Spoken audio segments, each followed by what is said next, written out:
Estudo Bíblico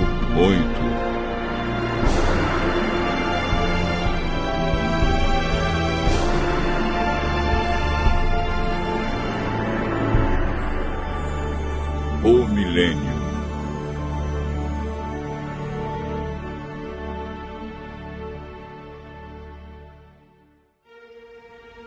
No estudo anterior, aprendemos que Jesus virá nas nuvens com milhares e milhares de anjos tocando trombetas.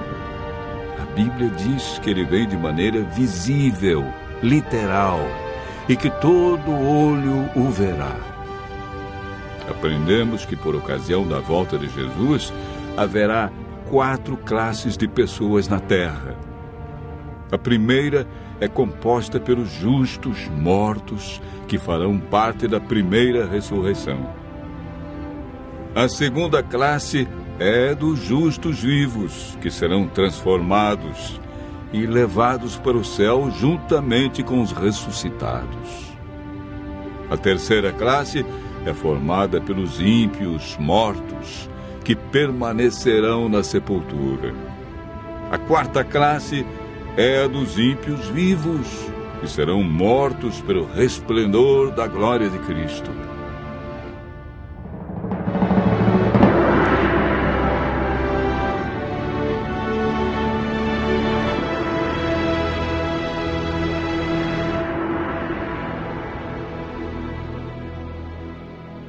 Hoje vamos aprender um pouco mais sobre o milênio.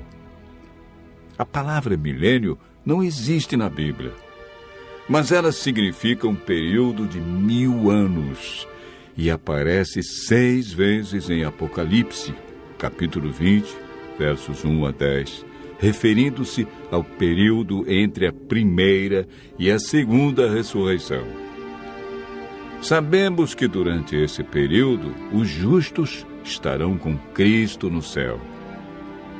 O que eles estarão realizando? Como ficará a terra durante os 1000 anos? O que acontecerá no final desse período? Durante o milênio, os salvos participarão do juízo chamado juízo de comprovação. Sobre esse assunto, o apóstolo João escreveu no Apocalipse, capítulo 20, verso 4. Vi também tronos, e nestes sentaram-se aqueles aos quais foi dada a autoridade de julgar. Vi ainda as almas dos decapitados por causa do testemunho de Jesus, bem como por causa da palavra de Deus, tantos quantos não adoraram a besta, nem tampouco a sua imagem, e não receberam a marca na fronte e na mão, e viveram e reinaram com Cristo durante 1000 anos. O apóstolo Paulo, em 1 Coríntios, capítulo 6, versos 2 e 3, afirma: Ou não sabeis que os santos hão de julgar o mundo? Ora, se o mundo deverá ser julgado por vós, sois acaso indignos de julgar as coisas mínimas? Não sabeis que havemos de julgar os próprios anjos? Quanto mais as coisas desta vida. Esse julgamento que ocorre durante o milênio não decide quem está salvo ou perdido. Essa decisão é tomada por Deus, em resposta à aceitação ou rejeição de sua graça, antes da segunda vinda. Todo aquele que não participar da primeira ressurreição não terá parte na vida eterna. Esse julgamento no qual os santos participam tem o propósito de responder a qualquer questão que os justos possam ter sobre a razão pela qual os ímpios se perderam, confirmando o veredito de Deus sobre eles. Enquanto isso ocorre no céu, qual é o cenário aqui na terra? O profeta Jeremias, no capítulo 4, versos 23 a 26, e capítulo 25, verso 33, responde da seguinte maneira: olhei para a terra, e ei-la sem forma e vazia.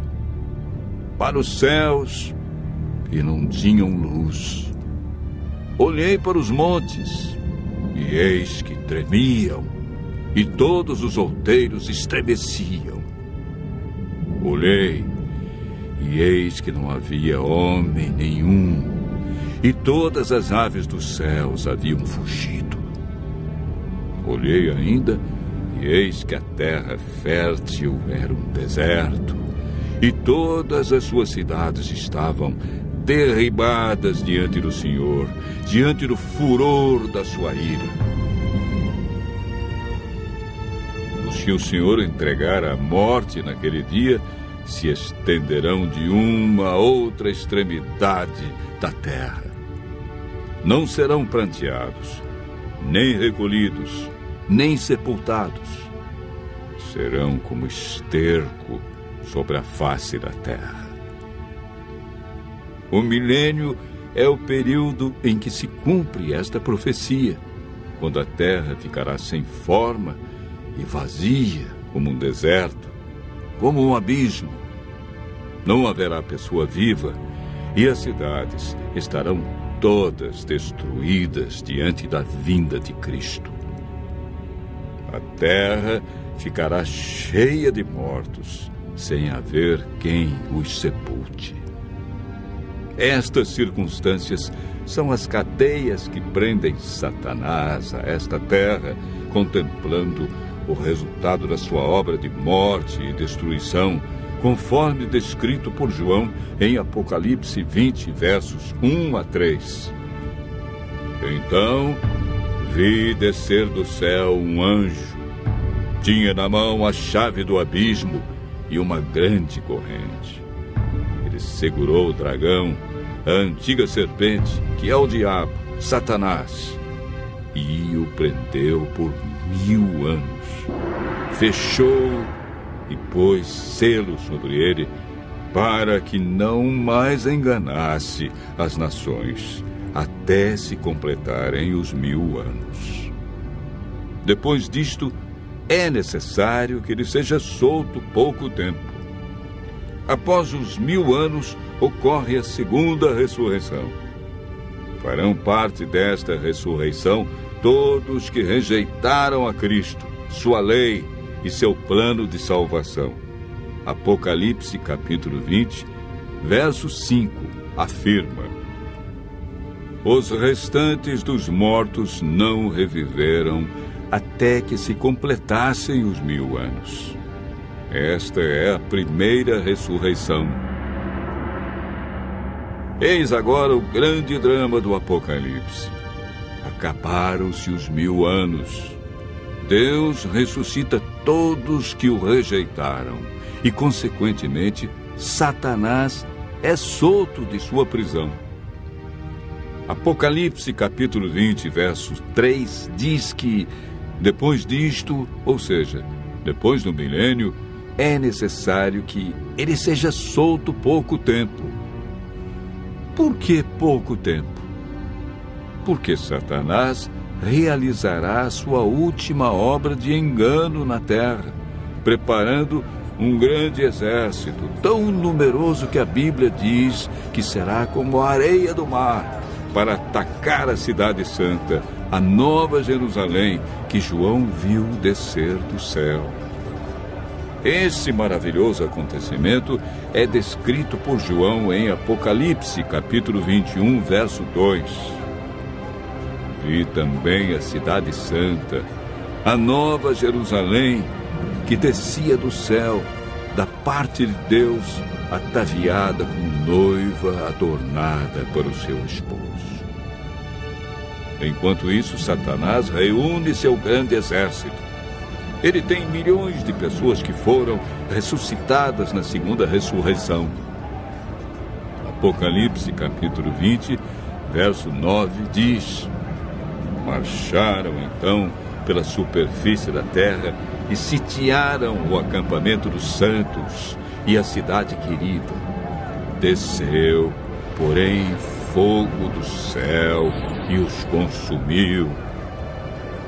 O fogo que destruirá Satanás e os ímpios purificará a terra da poluição do pecado. Deus banirá para sempre a tristeza, a dor e a morte. Os justos, então, receberão as boas-vindas para o seu novo e eterno lar. Nunca mais pecado, e nem pecadores, dor, sofrimento ou morte. Continue ouvindo a voz de Deus e se preparando para um novo céu e nova terra.